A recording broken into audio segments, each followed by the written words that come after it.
So both candidates are pushing to get out the vote on the final day before millions of Americans head to the polls for in-person voting. More than 77 million already casting their ballots, either by mail or in early voting in person.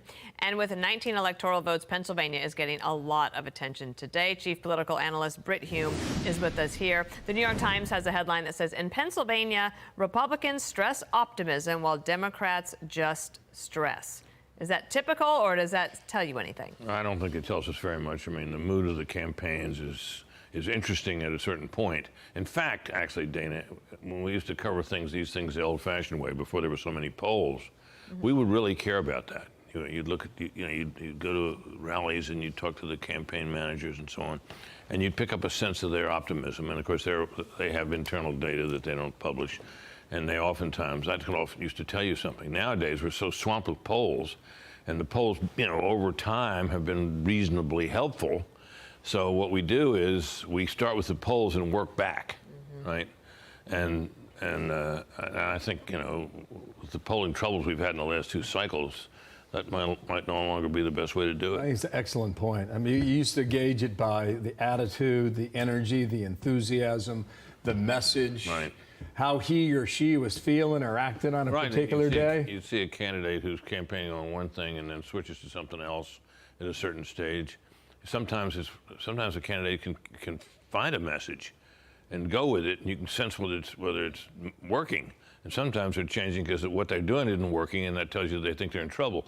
So these are all the kind of signs we used to look for, and we still do to some extent. But most of the time, we look at those and we say, well, what do the polls say? Right? That's where we are.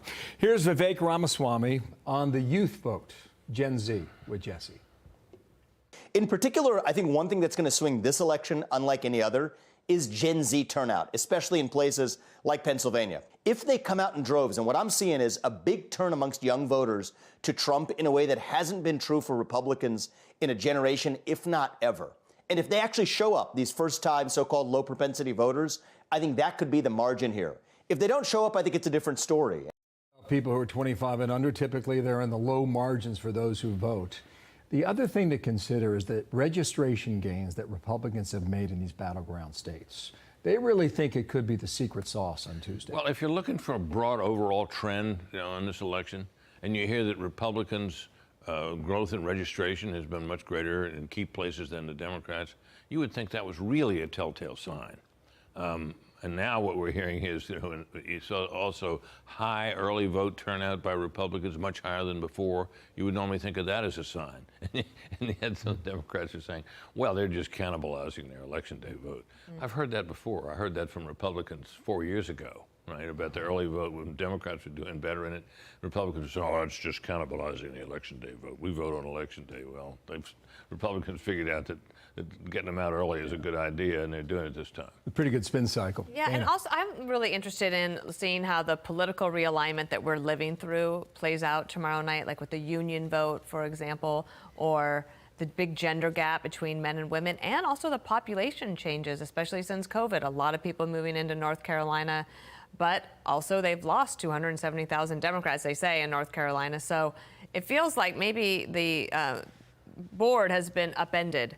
It does, and of course we're going to be looking at this. This realignment is real. I mean, the Republican Party we knew, the Reagan Republican Party, is gone, and even if Trump falters, fails, doesn't win, and ends his political career, the changes that have been wrought while he's been the prominent figure in the party, I think, are enduring, and we have a new Republican Party for sure. Interesting. I wonder who picks up that mantle if that's the case. Good question. If he were to win, it would be one of the more dynamic political stories in American history. Well, I remember so vividly, and I was a little embarrassed about this myself, because I remember after January 6th, I said, this guy is done. He's radioactive. The Republican Party is going to reject him now. This was a horrible mess that was made there, and the whole fight to try to overturn the election was a terrible mistake, I thought, and I thought it'd be the end of it. Boy, was I wrong. Yeah.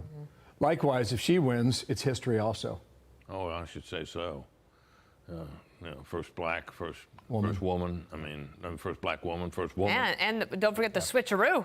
She had 100 days to campaign after. People say, have you ever seen an election like this? Well, no, not exactly. I don't remember a sitting president up for re-election dropping out of the race with weeks to go. I mean, that was That was a big deal. It's going to be a hell of a day and a long night. We'll see what we get in the end. And it will be an honor to sit with you tomorrow night. Oh, thank you. On election night. I'm glad to be able to be there. Okay, great.